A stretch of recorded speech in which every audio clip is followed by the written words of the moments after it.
முன்பின் தெரியாதவர் எனக்கு உதவுவாரா? Praise the lord. நேபுகாத்நேச்சர் எருசலேமிலிருந்து கொண்டு வந்து தனது தேவனுடைய கோவிலில் வைத்திருந்த நமது ஆண்டவருடைய பொற்பாத்திரங்களை கோரேசு திருப்பி கொடுத்தார். எஸ்ரா 1:7.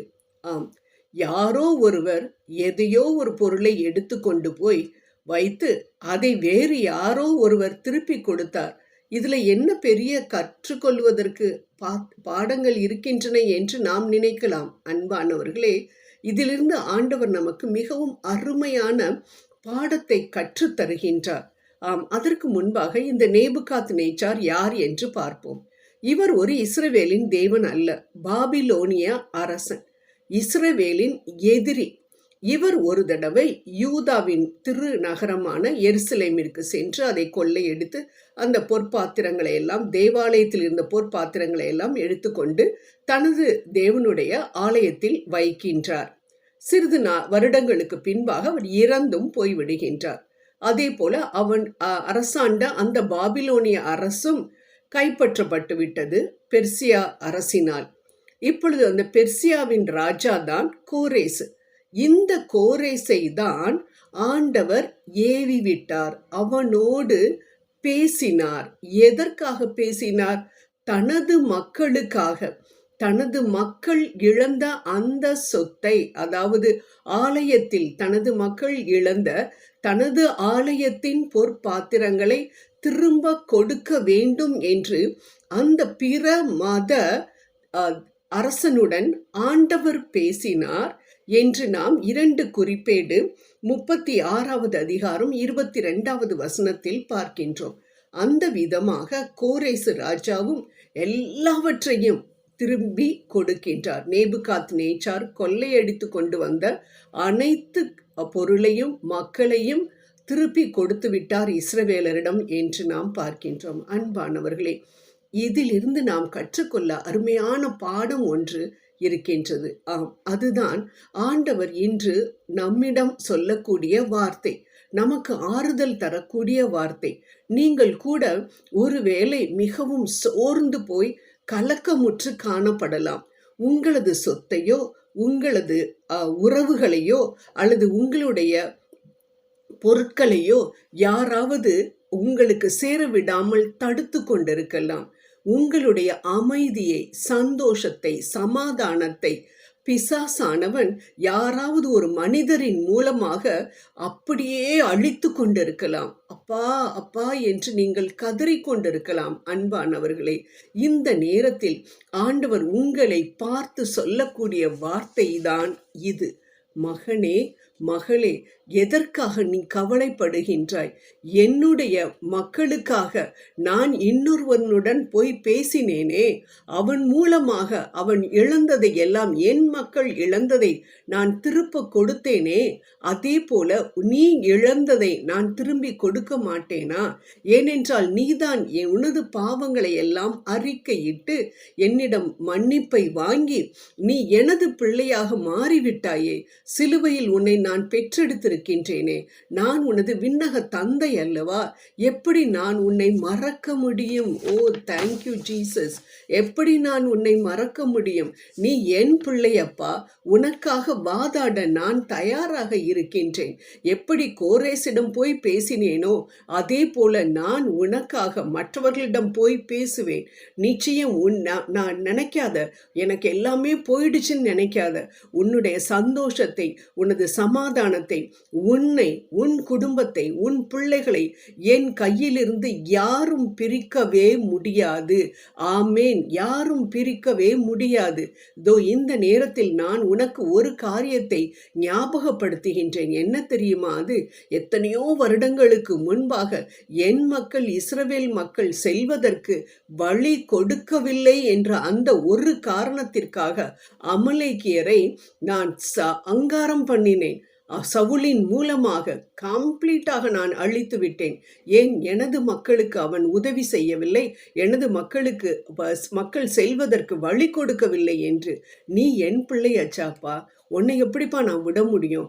விண்ணக தந்தையாகிய நான் உனக்கு தீங்கு வர நான் அனுமதிப்பேனா? உனக்கு தொல்லை கொடுத்தவர்களை நான் எப்படி சும்மா இருப்பேன்? நான் கையை கட்டி கொண்டு வேடிக்கை பார்ப்பேன். ஆனா பார்த்துக்கிட்டு தான் இருக்கேன். ஏன் தெரியுமா? நீ என்னோட கையெல்லாம் கட்டி போட்டுட்ட. எப்படி கையை கட்டி போட்டுட்ட? நான் எதுவும் செய்ய முடியாதபடிக்கு அப்படி உனது அவிசுவாசத்தினால் இது எப்படி நடக்கும், அது எப்படி நடக்கும் என்று சொல்லி எனது கரங்களை நீ கட்டி போட்டு விட்டாய். அதனால்தான் என்னால் ஒரு வேலையும் செய்ய முடியல. நீ நினைச்ச நான் இவங்களை போய் பார்த்தேன், நான் இந்த காரியத்தை செஞ்சேன், அந்த காரியத்தை செஞ்சேன், அதனால எனக்கு ஈஸியா நான் ஜெயிச்சிடலாம் அப்படின்னு சொல்லிட்டு நீ நினைச்ச. நாங்க இழந்ததெல்லாம் நான் பெற்றுக்கொள்ளலாம் நீ நினைச்ச. நடந்துச்சா? யோசிச்சு பாரு. ஒண்ணுமே நடக்கல. முடியாது. உன்னால முடியாது. என்னால மட்டும்தான் முடியும். என்னால எப்படி இந்த கோரேசுடைய மனதில் போய் நான் பேசினேனோ அதே போல நான் யாரிடம் போய் பேச வேண்டுமோ அவர்களிடம் போய் பேசி உனக்கு காரியங்களை வாய்க்க பண்ண என் ஒருவரால் மட்டும்தான் முடியும். அதனால நீ என்ன தெரியுமா பண்ணணும்? கையை கட்டி கொண்டு நான் உனக்காக யுத்தம் பண்ணுவதை நீ வேடிக்கை பார்த்து கொண்டு அமர்ந்திருக்க வேண்டும். அதுதான் நீ செய்ய வேண்டிய வேலை. ஆனா அதை விட்டுட்டு நீ எல்லா வேலையும் செய்து கொண்டிருக்கின்றாய் மகளே. மகனே, நீ தயவு செய்து என்னை நம்பு, முழுமையாக நம்பு என்று சொல்லக்கூடிய ஆண்டவர் நமக்கு உண்டு அன்பானவர்களே. அந்த ஆண்டவர் மனதை மாற்றக்கூடியவர். ஆம், சவுலை பவுலாக மாற்றின அதே ஆண்டவர் யாரிடம் போய் பேச வேண்டுமோ அவர்களிடம் போய் நமக்காக அவர் பேசுவார். அவர் பேசினால் கேட்டுதான் ஆக வேண்டும். ஏனென்றால் அவரின் படைப்புகள் தான் அனைவரும். அப்படி என்றால் அவர் பேசும் விதமும் வித்தியாசமாக இருக்கும். அவர் பேசும் பொழுது கேட்கக்கூடிய மனிதர்கள் நிச்சயம் தானாகவே உங்களிடம் நீங்கள் இழந்த அனைத்தையும் கொண்டு கொடுப்பார்கள். அன்பார்ந்தவர்களே, இந்த காரியத்தை மட்டும் நீங்கள் செய்ய வேண்டும் என்று நான் உங்களிடம் எதிர்பார்க்கிறேன் என்று ஆண்டவர் சொல்லக்கூடிய வார்த்தையை மட்டும் நாம் நன்றாக கவனிப்போம். நிச்சயம் அது ஒரு தெரியாத நபராக கூட இருக்கலாம். ஆண்டவர் பேசக்கூடிய நபர் கோரேசை போல நமக்கு முன்பின் தெரியாத நபராக இருக்கலாம்.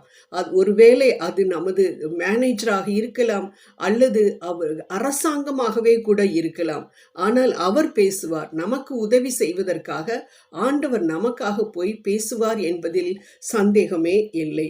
கொள்ளையிடப்பட்ட பொருட்கள் உடனே திரும்பி கிடைக்காது. அது உடனே திரும்பி கிடைக்கவில்லை. இவர்களுக்கு, இஸ்ரவேலருக்கு எத்தனையோ வருடங்களுக்கு பிறகுதான் கிடைத்தது. ஆனால் அவர்கள் பொறுமையாக காத்திருந்தார்கள்.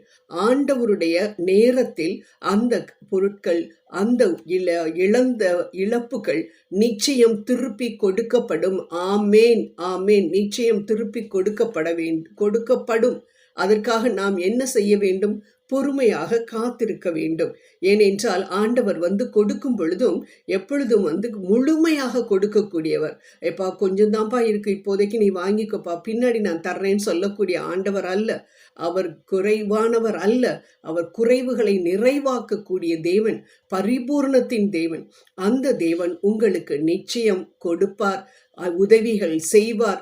நீங்களே அறிந்திராத இவரா எனக்கு உதவி செய்தது என்று சொல்லக்கூடிய அளவிற்கு யாருமே முன்பின் அறியாத நபரின் மூலமாக உங்களுக்கு உதவி செய்து நீங்கள் இழந்த அனைத்தையும் நீங்கள் பெற்றுக்கொள்ள உதவி செய்வார். ஜெபம் செய்வோம்.